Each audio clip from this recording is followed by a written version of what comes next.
নগাঁও চহৰত চিমেণ্ট পৰিবাহী ট্ৰাকৰ সন্ত্ৰাস পুৱা ৮ বজাৰ পৰা নিশা ৮ বজা পৰ্যন্ত গধুৰ যান-বাহনৰ ক্ষেত্ৰত চহৰখনত প্ৰৱেশত বাধা থকা স্বত্তেও একাংশ চতুৰ ব্যৱসায়ীয়ে চিমেণ্ট কঢ়িওৱা ট্ৰাকৰ সন্মুখত এফচিআৰ খাদ্য যোগানৰ বেনাৰ লগাই অবৈধভাৱে বিনা দ্বিধাই প্ৰৱেশ কৰি চলাচল অব্যাহত ৰাখিছে।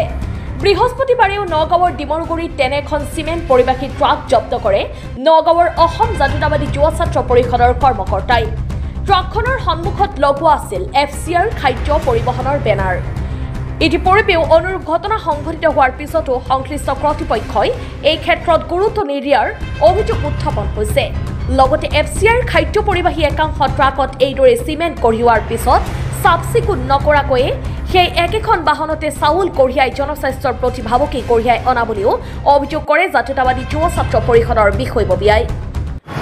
যিকণ সময়ত চহৰৰ মাজেদি গধুৰ যান-বাহন পাৰ হৈ যাব নোৱাৰে, পুৱা ৮ বজাৰ পৰা নিশা ৮ বজালৈ, কিন্তু সেই সময়তে এফচিআৰ বেনাৰ লগাই বিনা দ্বিধাই কিন্তু চিমেণ্ট পৰিবাহী ট্ৰাক চহৰৰ মাজেদি পাৰ হৈ আছে, যিসমূহ আপোনালোকে বিভিন্ন সময়ত ধৰিছে। চাওক, আমি অসম জাতীয়তাবাদী যুৱ ছাত্ৰ পৰিষদে যোৱা 13 মাৰ্চ তাৰিখে যি আপুনি ব্যৱস্থাৱলীৰ কথা ক'লে তাক আমি বিৰোধাচৰণ কৰি বা আমি তেনে পৰ্যায়ত পাই গাড়ীসমূহ আমি জব্দ কৰিবলৈ চেষ্টা কৰিছিলোঁ।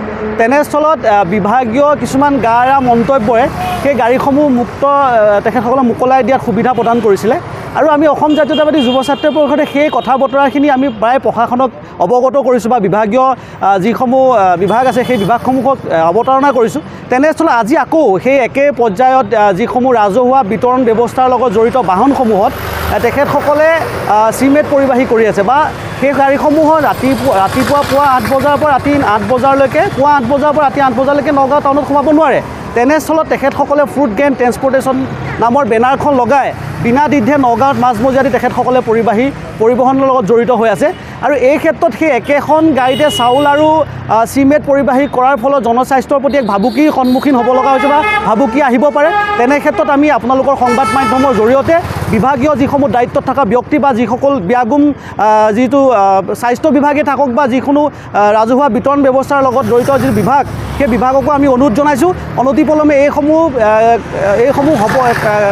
এইসমূহ হ'ব নালাগে বুলি আমি দাবী জনাইছোঁ আৰু অনাগত দিনত যদি এনেকুৱা কাৰ্য আকৌ পৰিলক্ষিত হয় আমি অসম জাতীয়তাবাদী যুৱ ছাত্ৰ পৰিষদে জনস্বাস্থ্যৰ প্ৰতি এনেধৰণৰ ভাবুকি অহা যি কাণ্ডৰ লগত জড়িত ব্যক্তিসকলক এক শিক্ষা দিবৰ বাবে আমি আন্দোলনৰ কাৰ্যসূচী গ্ৰহণ কৰিম। নগাঁৱৰ পৰা বিভূতি বৰাৰ ৰিপৰ্ট, সোহানা লাইভ।